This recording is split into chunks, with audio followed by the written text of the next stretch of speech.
Om Vishnu Padaya Krishna Prishtaya Bhutale Srimate Bhaktivedanta Swami Iti Namine Namaste Saraswati Deve Gauravani Pracharine Nirvisesha Shunyavadi Paschatya Deshatari Jai Shri Krishna Chaitanya Prabhu Nityananda Shri Advaita Gadadhar Shri Vasadi Gaura Bhatta Vrinda Hare Krishna Krishna Krishna Hare Hare Hare Rama Rama Rama Hare Hare. We continue reading from Bhagavad Gita as it is, chapter 3, text 28. Tattvavettu Mahabaho भाव Guna Karma Vibhagayoho गुण कर्म विभाग Guna Guneshu Vartanta गुण गणेश वर्तते Iti Matvana Satchate. मन सज्जते. Shirim, you're able to read? Yeah. One who is in knowledge of the absolute truth, Almighty armed, does not engage himself in the senses and sense gratification. Knowing well the differences between work in creation and work for fruitive results. The knower of the absolute truth is convinced of his awkward position in material association. He knows that he is part and parcel of the Supreme Personality of Godhead, Krishna, and that his position should not be in the material creation. He knows his real identity as part and parcel of the Supreme, who is eternal bliss and knowledge, and he realizes that somehow or other he is entrapped in the material conception of life. In his pure state of existence, he is meant to dovetail his activities in devotional service to the Supreme Personality of Godhead, Krishna. He therefore engages himself in the activities of Krishna consciousness and becomes naturally unattached to the activities of the material senses, which are all circumstantial and temporary. He knows that his material condition of life is under the supreme control of the Lord. Consequently, he is not disturbed by all kinds of material reactions, which he considers to be the mercy of the Lord. According to Srimad Bhagavatam, one who knows the absolute truth in three different features, namely Brahman, Paramatma, and the Supreme Personality of Godhead, is called Tattvavid, for he knows also his own factual position in relationship with the Supreme. So Krishna is continuing to give knowledge to Arjuna, and he's been telling him that how to work without getting attached to the result, work and give the results to Krishna. Krishna has been telling all this to Arjuna. And now he's saying that one who is knowledge of the absolute truth means who understands who is the absolute truth. Bhagavatam says absolute truth is realized in three phases: Brahman, Paramatma, and Bhagwan. Bhagwan being the ultimate realization that the Supreme Lord, He is a person. God is a person. And the Brahman, that's the light which is coming from His body. And Paramatma is a feature by which He's pervading this entire material world. He's inside every atom as in the form of Paramatma, as well as in the heart of every living entity. So Krishna is saying one who understands the absolute truth, he, of course, because he understands then himself also. Like when the sun comes up, when it's dark, we can't see anything. We can't see ourselves also when it's dark. But when the sun comes out, automatically everything becomes clear. We can see our own self, we can see everything around us. Similarly, when we understand, the more we understand the absolute truth, more we understand the Supreme Lord, the more we will understand our position also. God realization and self-realization happens together. So then when one has understood absolute truth, then of course one will automatically understand, hey, I'm not the body. These senses, they're not supposed to be meant for my enjoyment. I'm the soul after all. I'm a part and parcel of Krishna. I'm meant to engage in loving service. I have an eternal loving service with Krishna. And then he acts in that relationship. That's the one who is in knowledge. That is our real So, identity, part and parcel. Yes, please. yeah, Tattvavid actually is the person they say who knows these three features, right? So in this case, like I'm the one who just have knowledge about like there are three features. Or should I also be known as Tattvavid or the one who are actually experienced, who have experienced this Brahman, Paramatma, and then there is some Yeah. experience, yeah, One- some enlightenment. Yeah. So tattva means to understand, to realize it in truth. You see, we have theoretical knowledge. So as Yeah, you rightly said, one who has realized this, that person can be called tattva, who understands. okay, who has Yeah. realized actually, who has Who actual has realized. experience. Yeah. Yeah. Who's Okay. situated on the platform, who's realized it. Okay. So yeah, and so of course then because he's completely understood that he's the soul, he's completely understood he's not the body, so he's not at all attached to the workings of the body. Mm. He's completely realized himself as a part and parcel of Krishna, so he's always engaging in devotional service to Krishna. And Krishna says in Bhagavad Gita 9th chapter that devotional service is joyfully performed, blissfully performed. It is susukham kartam avyayam, eternally performed joyfully. Okay. Mm. Okay. Prakritir guna sammudaha Prakrite guna samudaha sajjante guna karmasu sajante guna karmasu tan krishna vido mandan tan krishna kumandan Madana krishna vichalaye. krishna vinna vichalayate. Vichayate Vichayate Bewildered by Bewildered the by. modes of material nature. Yes, please. Yeah. The ignorant fully engage themselves in material activities and become attached. But the wise should not unsettle them, although these duties are inferior due to the performance lack of knowledge. Persons who are unknowledgeable falsely identify with gross material consciousness and are full of material designations. This body is a gift of the material nature, and one who is too much attached to the bodily consciousness is called manda, or a lazy person without understanding of spirit soul. Ignorant men think of the body as the self. They accept bodily connections with other kinsmanship. The land in which the body is obtained is their object of worship, and they consider the formalities of religious rituals to be ends in themselves. Social work, nationalism, and altruism are some of the activities for such materially designated persons. Under the spell of such designations, they are always busy in the material field. For them, spiritual realization is a myth, and so they are not interested. Those who are enlightened in spiritual life, however, should not try to agitate such materially engrossed persons. Better to prosecute one's own spiritual activities silently. Such bewildered persons may be engaged in such primary moral principles of life as non-violence and similar materially benevolent work.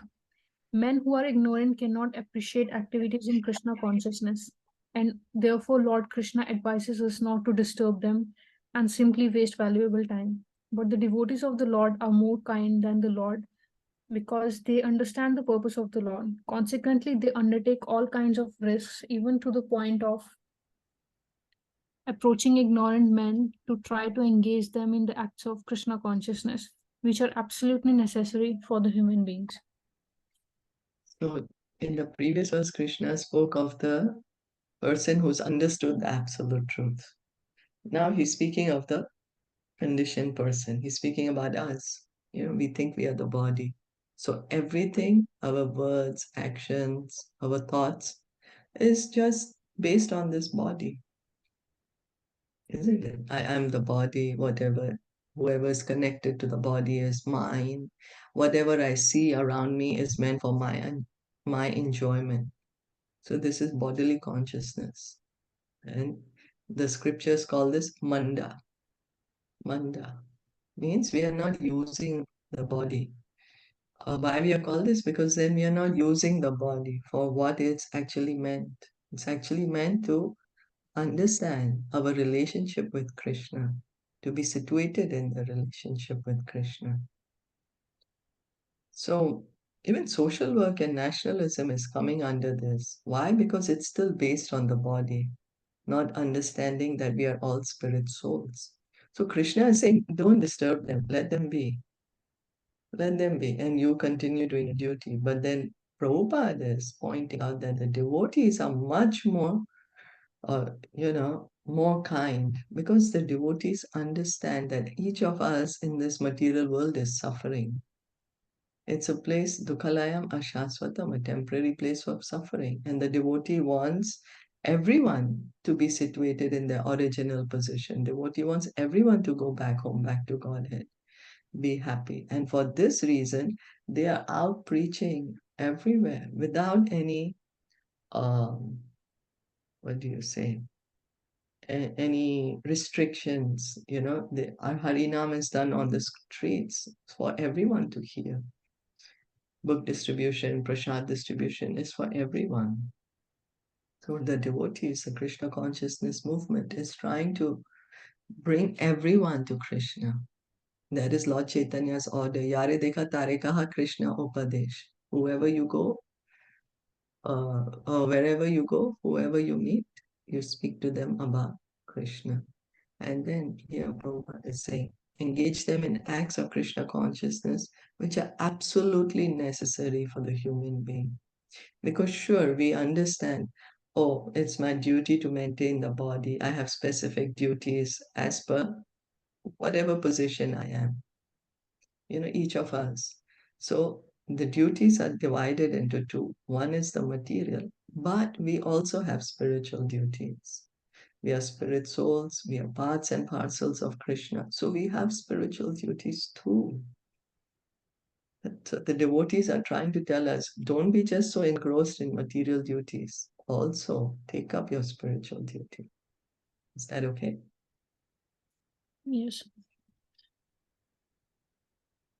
Mai sarvani karmani Mai sarvani karmani sanyasyadhyatmachetasam sannyasyaadhatma chetasa nirashir nirmamo bhutva nirashir nirmamo bhutava yudhyasva vigata jvaraha.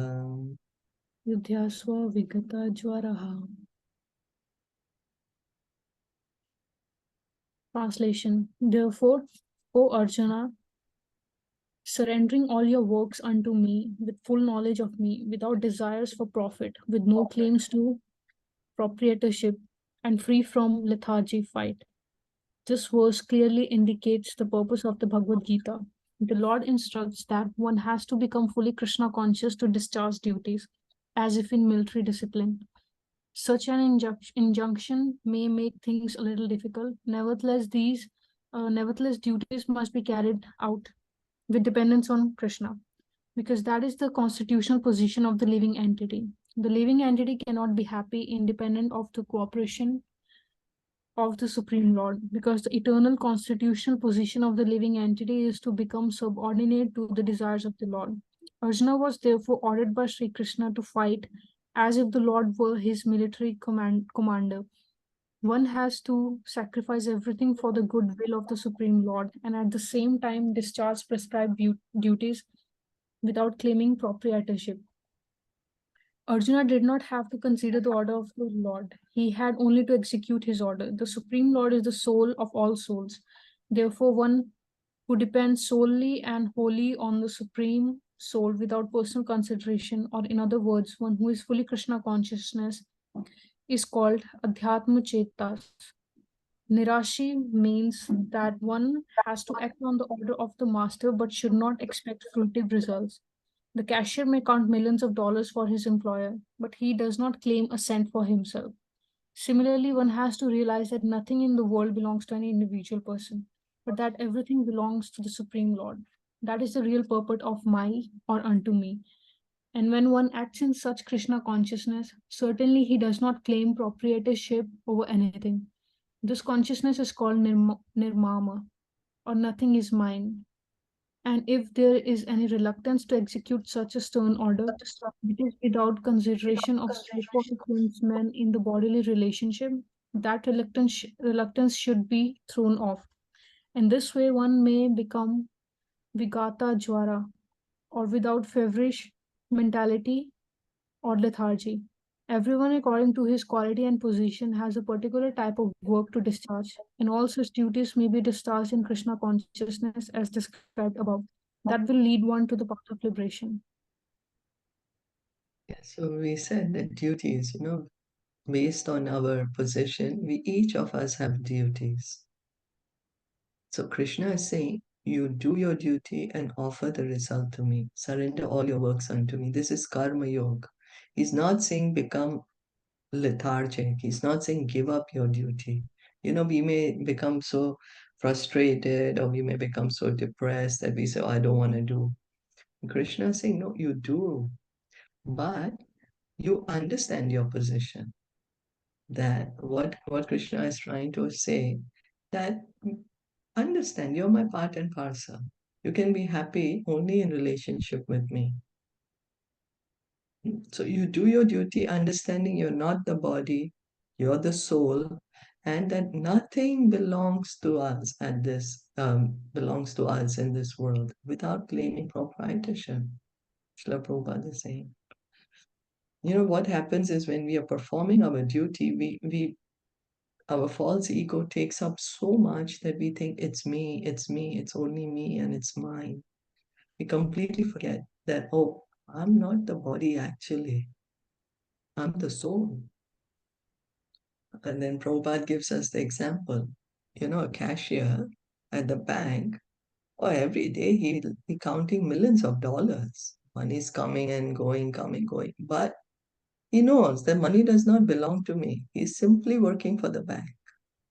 This is what the position we need to come to. Do our duties for the satisfaction of Krishna. The cashier knows the money belongs to the bank. It does not belong to him. He is simply doing his duty. So we are being encouraged to come to that position. Do your duty, offer everything to Krishna. Understand that I'm doing my duty for the pleasure of Krishna. So this is nirmama, nothing is mine.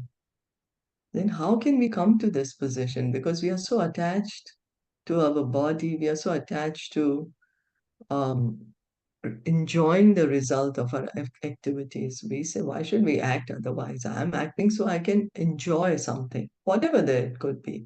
It could be some name, fame, worship, adoration, whatever, different types. So, but then Krishna is saying, no, you act for my pleasure. Now, how can we come to this consciousness? What's going to help us to come to this consciousness that we can work giving up the results to Krishna?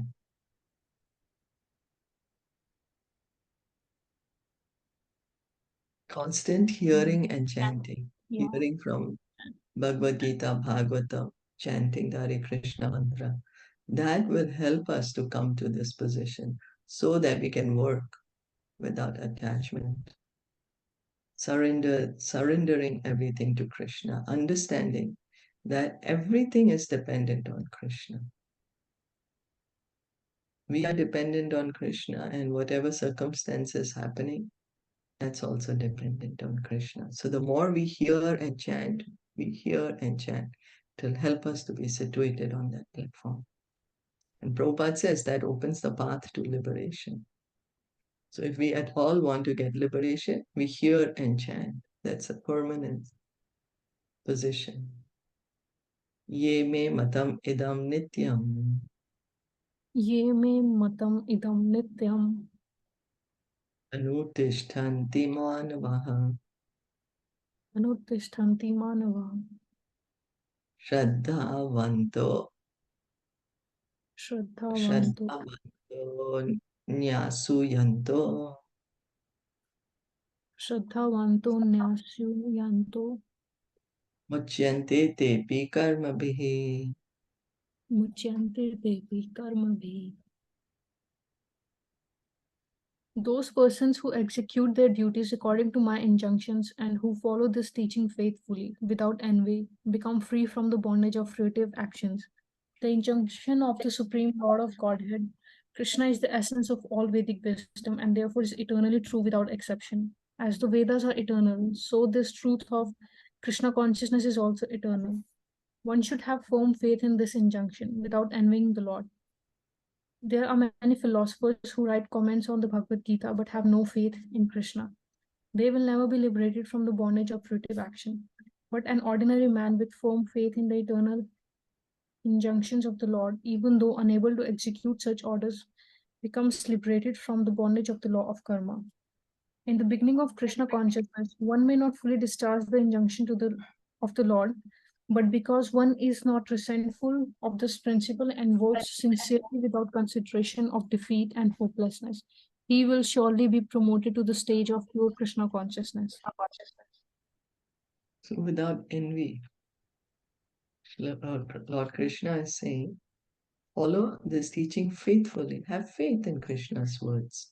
He himself is saying, we have faith in so many different things. We buy a product, then we want to read the ingredients. And then we have faith that this company, they are saying the truth. We may be following a particular diet, sugar-free diet, for example. We'll put ingredients. There's no artificial sugar in it. It has maybe, whatever. It has monk fruit sugar, say. So we have faith, and then we'll say, okay, I can have it. So we do have faith. Krishna is saying, have faith in my words. Have faith in my words of the Bhagavad Gita. Have faith in the Vedas. Give up this envy. We are here in this material world because of our envy of Krishna. Krishna himself says in the Bhagavad Gita, we are born of hate and delusion. So he's saying, have faith in my words. Follow it. Try to follow as much as you can. And in this way what does it mean? Become free from bondage of fruitive actions. That is liberation. Get free from karma. When one is free from karma means he's liberated. Becomes liberated from the bondage of law of karma. Yeah, so Prabhupada is saying that one may actually not yet be on that platform. We may not be there, but let us work in that consciousness. Hope. One day I'll be there. Sincerely work in that direction. We try, we fall, we try, we fall, but we're building it up. Continue to hear and chant. Continue to hear and chant. Depend more and more on Krishna. Gradually, we will be there. Yetva etad abhya suyanto Yetav abhyas suyanto nanu tishtanti me matam nanuttishtanti me matam sarvagya vimudham sta sarvajnana vimudham stan viddhi nashtan achetasaha. vidhi nashtan achetashara.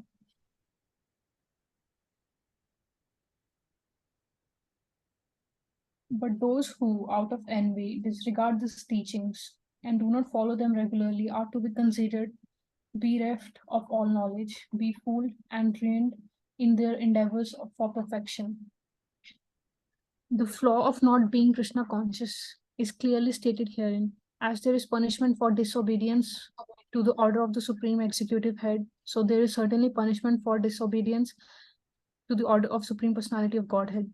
A disobedient person, however great he may be, is ignorant of his own self and of the Supreme Brahman, Paramatma, and the personality of Godhead due to a vacant heart. Therefore, there is no hope of perfection of life for him. So Krishna is saying, I'm telling you, please give up this envy. But then now he's saying, now if you don't give up this envy, the people who don't give up this envy, who don't want to understand what I'm trying to say, don't want to follow them, then they will not have the knowledge. They won't have the knowledge. They will continue to stay in this material world, continue to think that we are the body. So Krishna is encouraging us to take up Krishna consciousness. He's encouraging us to come to the point of depending on Krishna, surrender to Krishna, understand that He is the Supreme Personality of Godhead. Understanding that, and He's saying, if till the time we don't, then as we don't follow the orders of the country, we may have, you know, uh, whatever, fines, penalized, whatever, depending on the degree that we are going against the law. Similarly, if we are going against the law of Krishna, then how can we expect to understand the truth? We won't be able to. So Krishna is encouraging us, give up this envy, have faith in my words. Come back to me. Try to understand you're not the body. You're the soul. You're my eternal part and parcel. Sadrasham cheshtate swasyaha. Satrisham chetate swasyam. Prakritir jnanavan api. Prakritir jnanavan api. Prakritim yanti bhutani. Prakritim yanti bhutani. Nigraha kim karishyate. Nigraha kim karishyate. Even a man of knowledge acts according to his own nature, for everyone follows the nature he has acquired from the three modes. What can repression accomplish?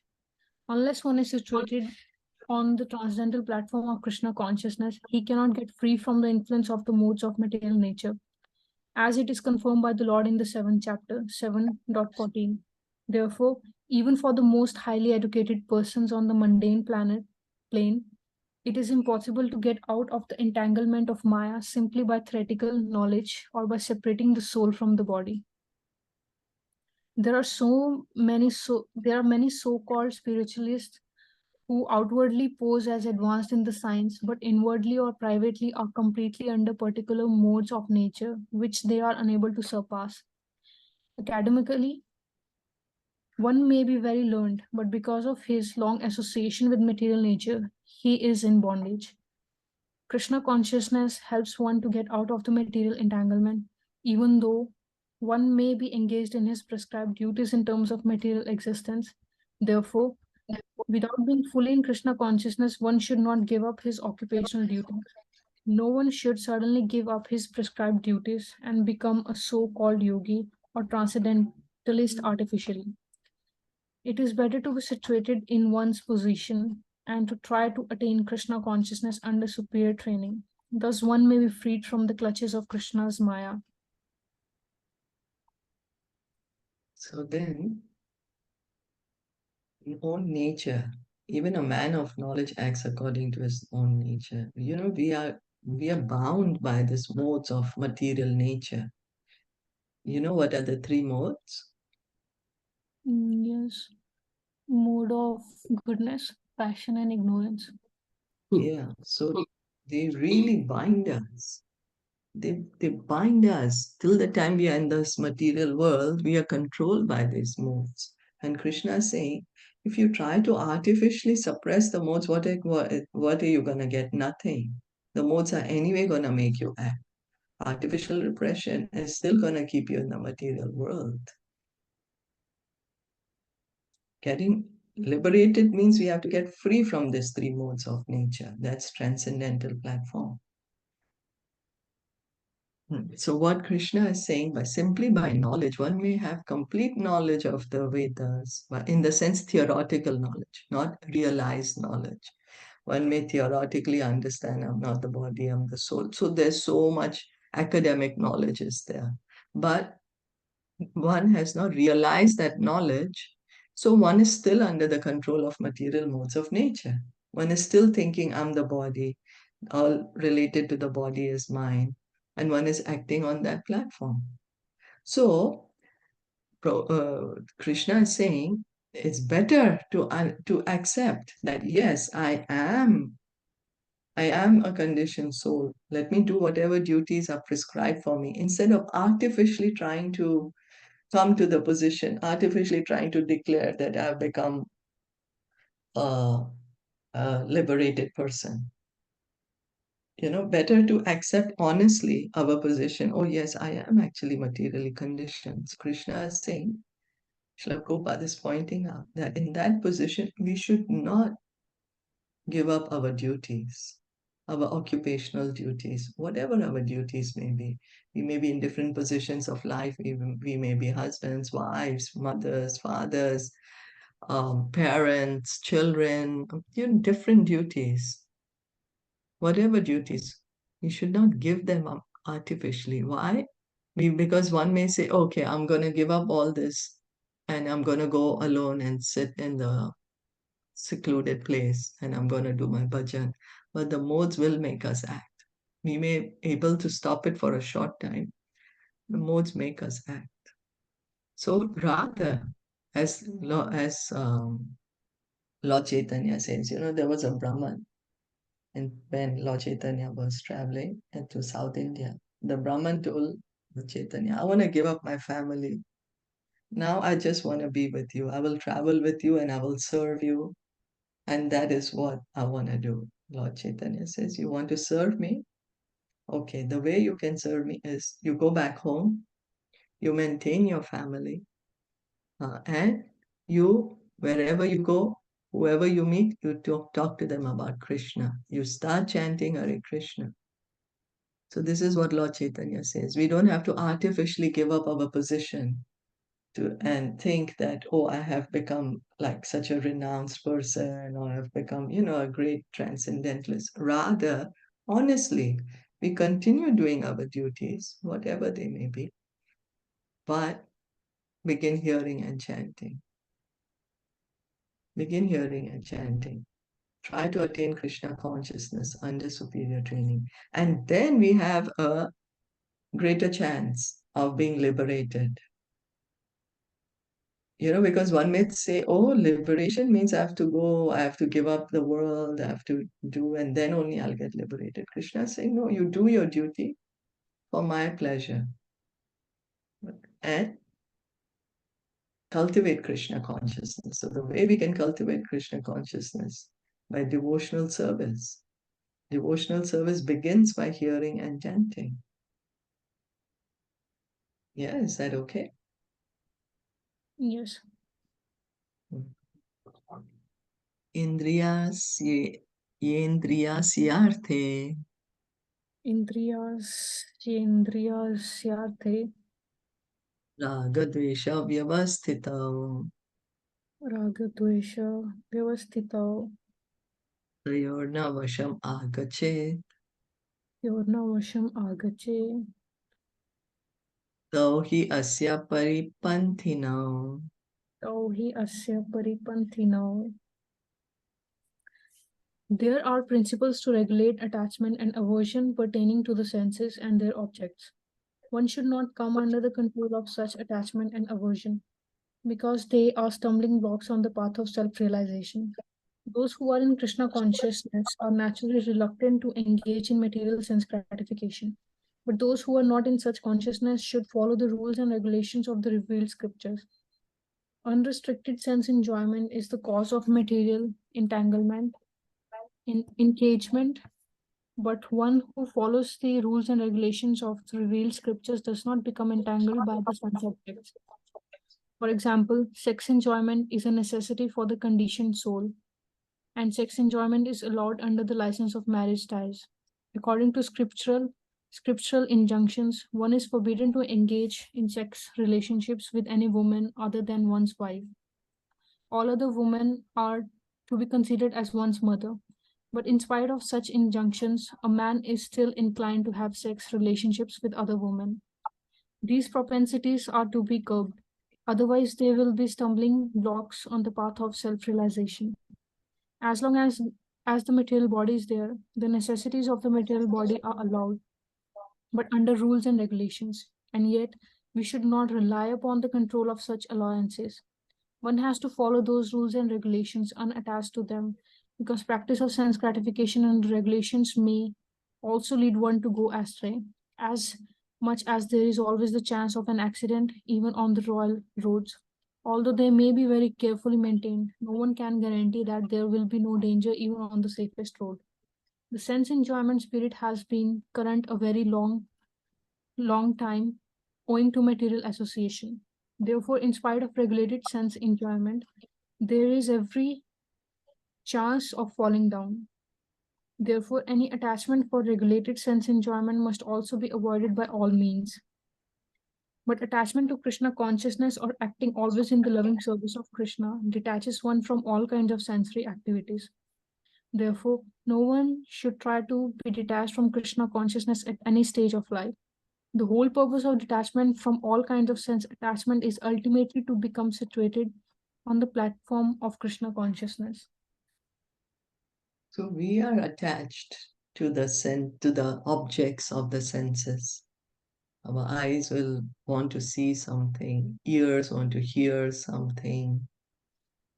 We want to go somewhere. All this why? To enjoy. We are attached to this. So the Vedas, the the scriptures, they tell us, okay, because we are inside the body, there are some needs of the body. Okay, indulge in them, but with restriction.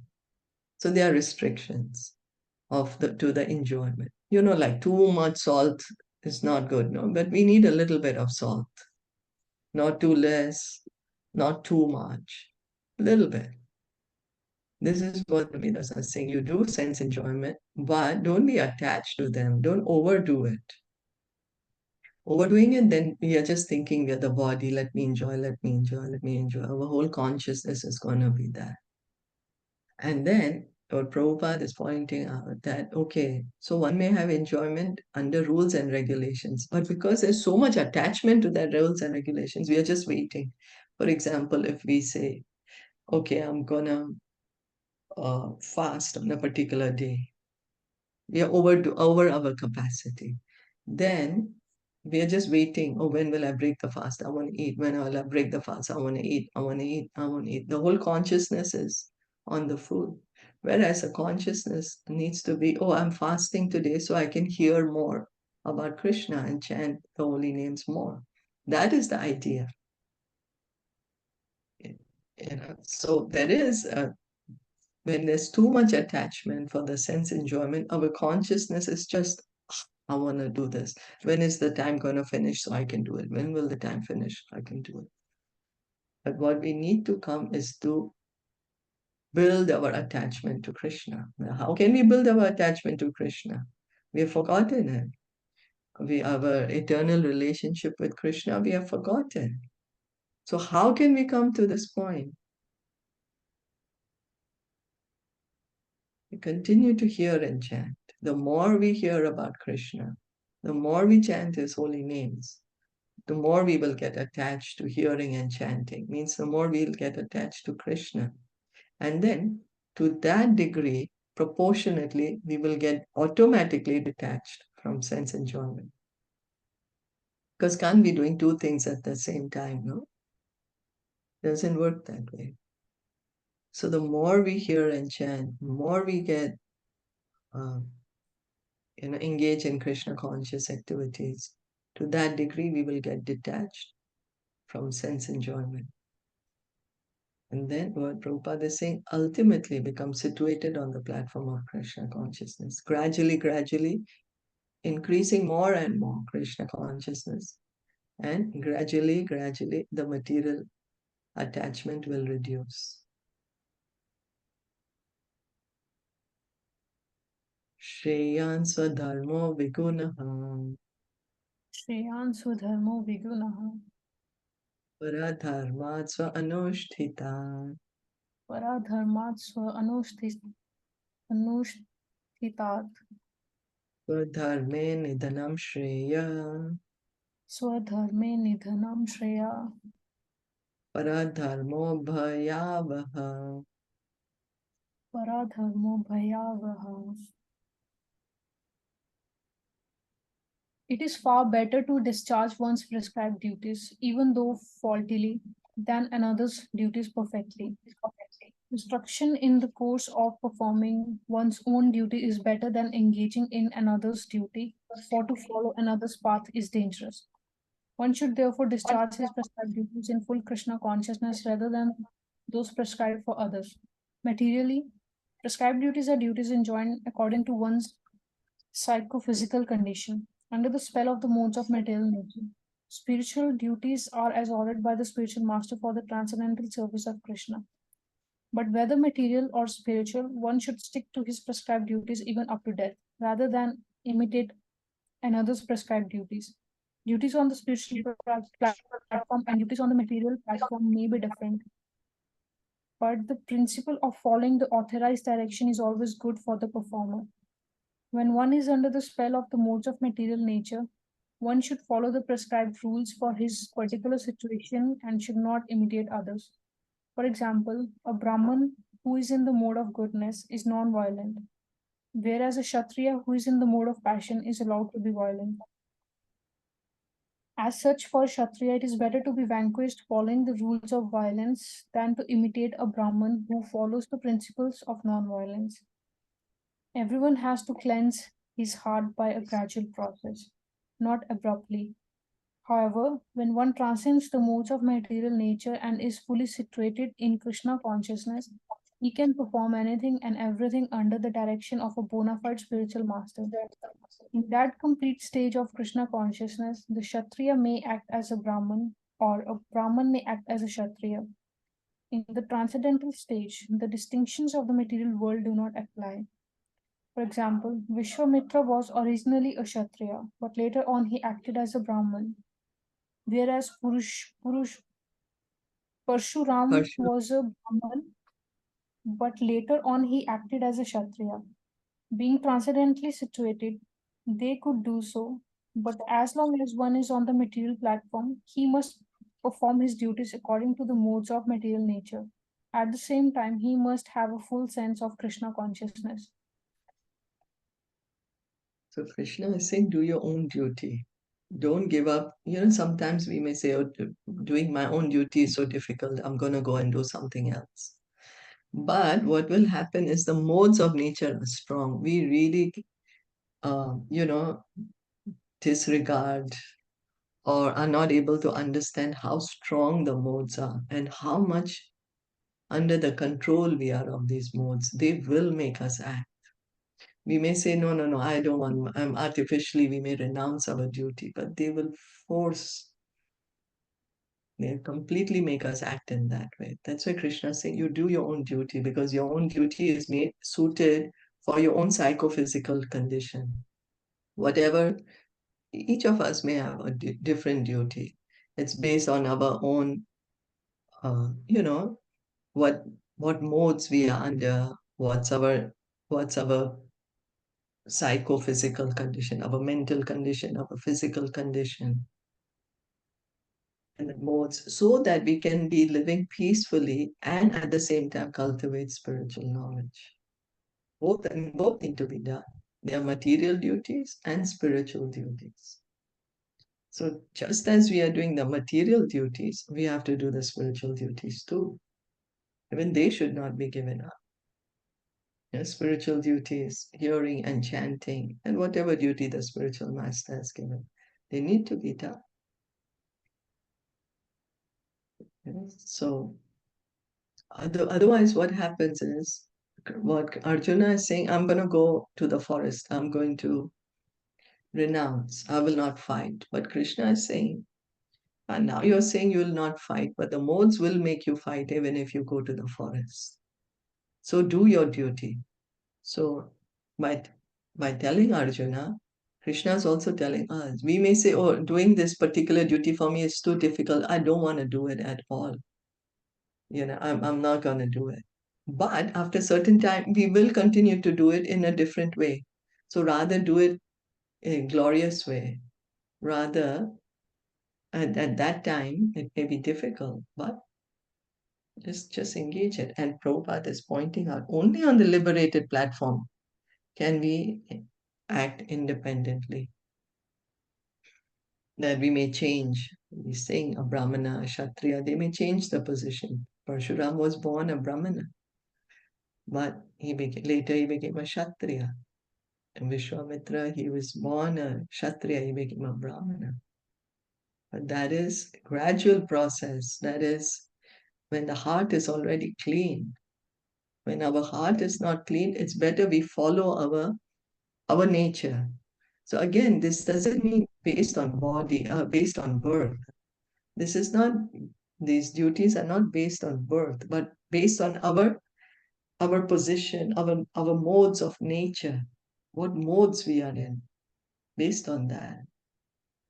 Of course, based on our social, like what social duties we have.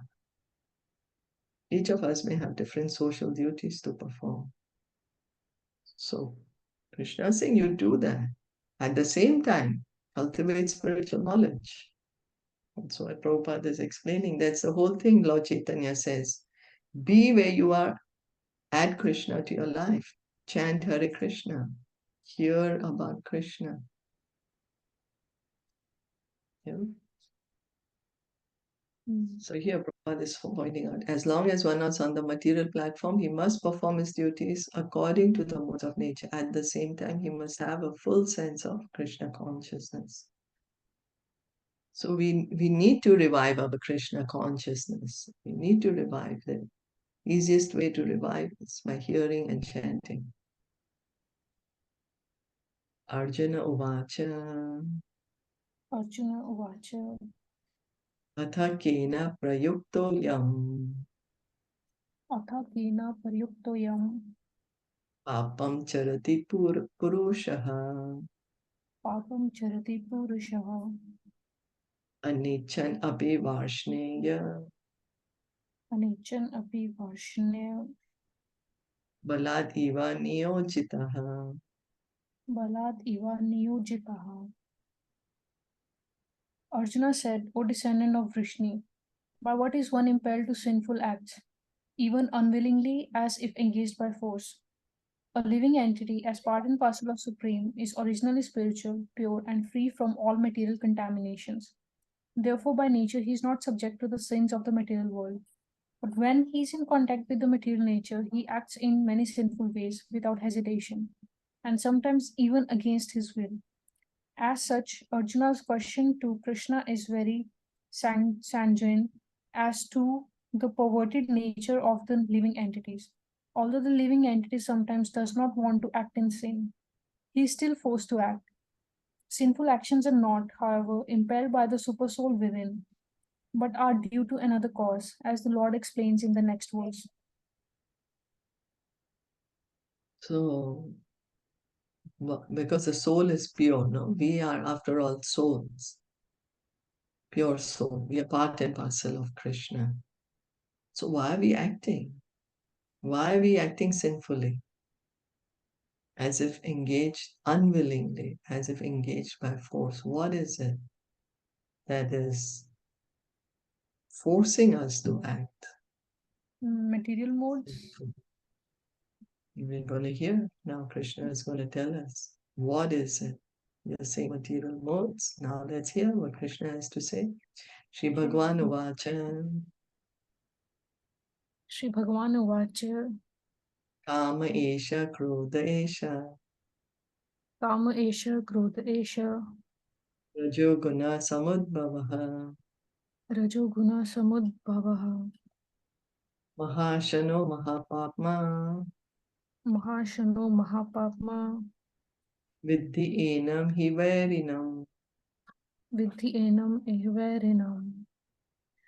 The Supreme Personality of Godhead said, it is lust only, Arjun, which is born of contact with the material mode of passion, and later transformed into wrath, and which is the all-devouring sinful enemy of this world. When a living entity comes in contact with the material creation, his eternal love for Krishna is transformed into lust, in association with the mode of passion. Or, in other words, the sense of love of God becomes transformed into lust, as milk in contact with sour tamarind is transformed into yogurt. Then again, when lust is unsatisfied, it turns into wrath. Wrath is transformed into illusion, and illusion continues the material existence. Therefore, lust is the greatest enemy of the living entity. And it is lust only which induces the pure living entity to remain entangled in the material world. Wrath is the manifestation of the mode of ignorance. These modes exhibit themselves as wrath and other corollaries. If therefore the mode of passion, instead of being degraded into the mode of ignorance, is elevated to the mode of goodness by the prescribed method of living and acting, then one can be saved from degradation of wrath by spiritual attachment. The Supreme Personality of Godhead expanded himself into many of his ever increasing spiritual bliss, and the living entities are parts and parcels of this spiritual bliss.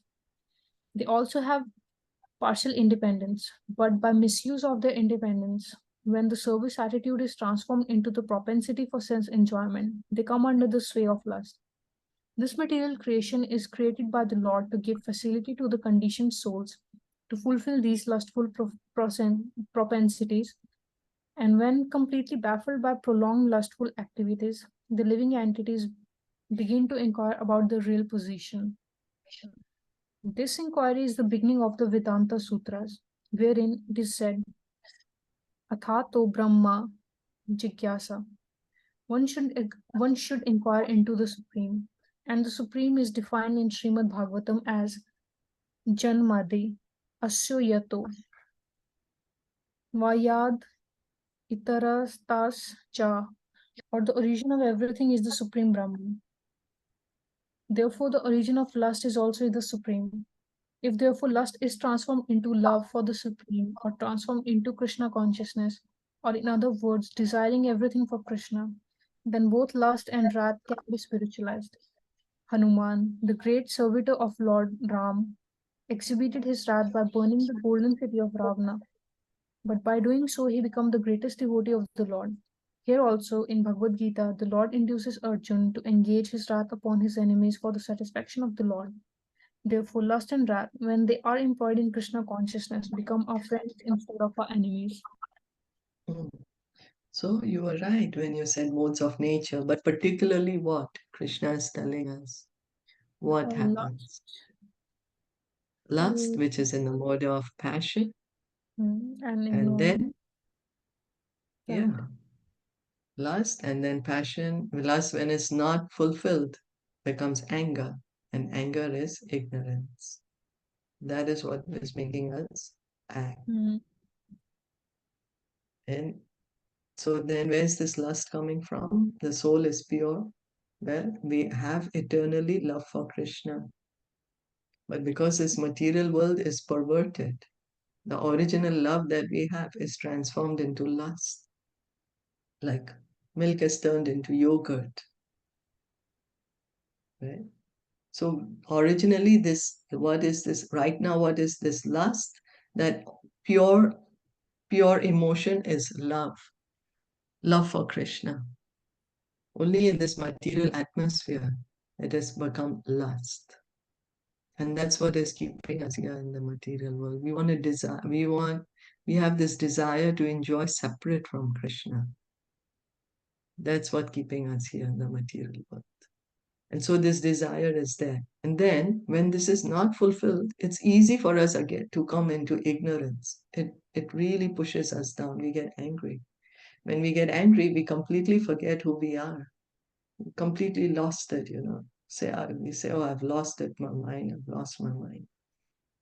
So that's why there are rules and regulations that instead of being degraded to ignorance, we can come to goodness. We come to goodness.